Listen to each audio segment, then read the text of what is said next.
திமுகவும் பாமகவும் கூட்டணியில இருக்குமா? ஏன் தமிழ்நாட்டுல ஹிந்தி திணிப்பை எதிர்க்கிறாங்க? இது போன்ற பல கேள்விகளுக்கு மு.க. ஸ்டாலின் அவர்கள் ஒரு சில பதில்களை கூறியிருக்காங்க. இப்போ அந்த பதில்கள் தான் சமூக வலைதளங்களில மிகவும் வேகமாக பரவுது. இதையும் தாண்டி தாவேகா பத்தி எந்த ஒரு கொஸ்டினுமே மு.க. ஸ்டாலின் கிட்ட போல. இதெல்லாம் எதனால இருக்கும் அப்படின்லாம் தெரிஞ்சுக்கணும்னா இந்த வீடியோ நீங்க முழுக்க பார்க்கணும். வாங்க வீடியோக்குள்ள போகலாம். தமிழக முதலமைச்சர் மு.க. ஸ்டாலின் அவர்கள் ஒரு தனியார் பத்திரிகையாளரிடம் பல கொஸ்டின்ஸை கேட்டதோட அதுக்கு உண்டான பதிலையும் கொடுத்திருக்காரு. ஃபர்ஸ்ட் கேட்ட கேள்வி என்னன்னா, தமிழ்நாட்டுல ஏங்க ஹிந்தியை எதிர்க்கிறீங்க, அது ஒரு 3வது மொழியா படிச்சுட்டு போட்டுமே அப்படிங்கிற மாதிரி பத்திரிகையாளர் கேட்ட கேள்விக்கு மு.க. ஸ்டாலின் என்ன சொல்லியிருக்காருன்னா, இதே மாதிரி கிட்டத்தட்ட 50 மொழிகள் வட்டார மொழியாகவே வட மாநிலங்கள்ல இருந்துச்சு.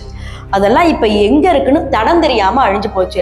அப்படி இருக்கிறப்ப நாங்க தமிழ்நாட்டுல ஜஸ்ட் ஒரு 3வது மொழின்னு சேர்த்துக்கிட்டா எங்க மொழிக்கு எவ்வளவு பெரிய ஒரு ஆபத்து. இதையும் தாண்டி எந்த ஒரு மொழிகளிலுமே அதோட கலப்படம் வேண்டாம் அப்படிங்கிறது தான் எங்களுடைய உறுதியான ஒண்ணாவே இருக்கு அப்படிங்கிற மாதிரி மு.க. ஸ்டாலின் அவர்கள் சொல்லியிருக்காங்க. அதற்கு ஏற்பார் போல துணை முதலமைச்சர் உதயநிதி ஸ்டாலினும் ஒரு தனியார் பள்ளிக்கு போய் அங்கேயும் அதே தான் பேசியிருக்காரு. என்னைக்குனாலும் ஹிந்தியை படிக்காதீங்க அப்படிங்கிற மாதிரி அவரும் சொல்லியிருந்தார். சரி, இதெல்லாம் ஒரு பக்கம் இருக்கும் போது இரண்டாவது கேள்வி, பாமகவும் திமுகவும் கூட்டணியில இருக்குமா இருக்காதா? இந்த கேள்விக்கு மு.க. ஸ்டாலின் அவர்கள் வெளிப்படையா பதில் சொல்லலைனாலும் என்னைக்குமே நாங்க பாமகவோட கூட்டணியில இருக்க மாட்டோம் அப்படிங்கிற மாதிரி ஒரே லைன்ல முடிச்சிட்டார். ஏன்னா நமக்கு நல்லாவே தெரியும் இப்ப பாமகவோட கூட்டணியில பல சிக்கல்கள் இருக்கு. இதையும் தாண்டி அந்த கட்சியிலே பாத்தீங்கன்னா அன்புமணிக்கும் ராமதாஸுக்கும் ஒரு பெரிய சண்டையே போயிட்டு இருக்கு.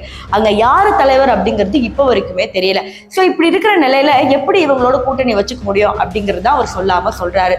இதெல்லாம் ஒரு பக்கம் இருக்கும் போது விசிக கட்சி அதிமுகவோட கூட்டணி வைக்க போறாங்களாமே, இனிமே திமுகவோட இருக்க போறது இல்லையாமே அப்படிங்கிற மாதிரி கேள்விக்கு எங்க கூட்டணி கட்சிகள் கடைசி வரைக்கும் எங்களோடய தான் இருப்பாங்க அப்படிங்கிற மாதிரி பதில் சொல்லியிருக்காங்க. அடுத்த கேள்வி என்னன்னா, பாஜகவும் அதிமுகவும் மறுபடியும் கூட்டணியில இருக்காங்க.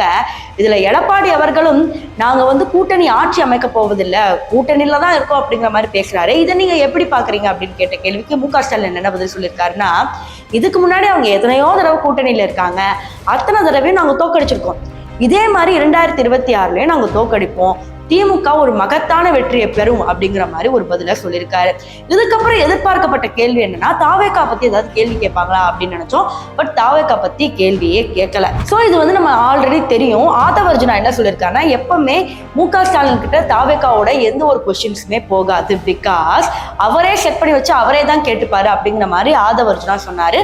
அதற்கு ஏற்பார் போல இதுவும் அமைஞ்சது. இதெல்லாம் ஒரு பக்கம் இருக்கும்போது ஆல்ரெடி ப்ரெடிக்ட் பண்ண மாதிரி 27% ஸ்டாலின் அவர்கள் முதலமைச்சர் ஆவார் அப்படிங்கிற மாதிரி இருந்துச்சு. 18% விஜய் அவர்கள் முதலமைச்சர் ஆவார் அப்படிங்கிற மாதிரி இருக்கு. ஒரு சில கிராமங்கள்ல விஜய்க்கு உண்டான அந்த மவுசு எப்படி இருக்குன்னே தெரியல. திமுக கிட்டத்தட்ட எத்தனையோ ஆண்டுகள் ஆட்சியில இருக்காங்க, ஸ்டாலினை எத்தனையோ பேருக்கு தெரியும். ஆனா விஜய் இப்ப வரைக்கும் நடிகராக தான் தெரியுதே தவிர இன்னும் இவர் அரசியலுக்கு வந்துட்டாரு, விஜயகாந்த் கூட வாய்ப்பு கொடுக்கல, அப்புறம் எப்படி விஜய்க்கு வாய்ப்பு கொடுப்பாங்க அப்படிங்கிற மாதிரி ஒரு சில பேர் கேள்வி கேட்கறாங்க. இப்ப நீங்க சொல்லுங்க, தமிழ்நாட்டுக்கு எந்த முதலமைச்சர் வந்தா நல்லா இருக்கும்னு.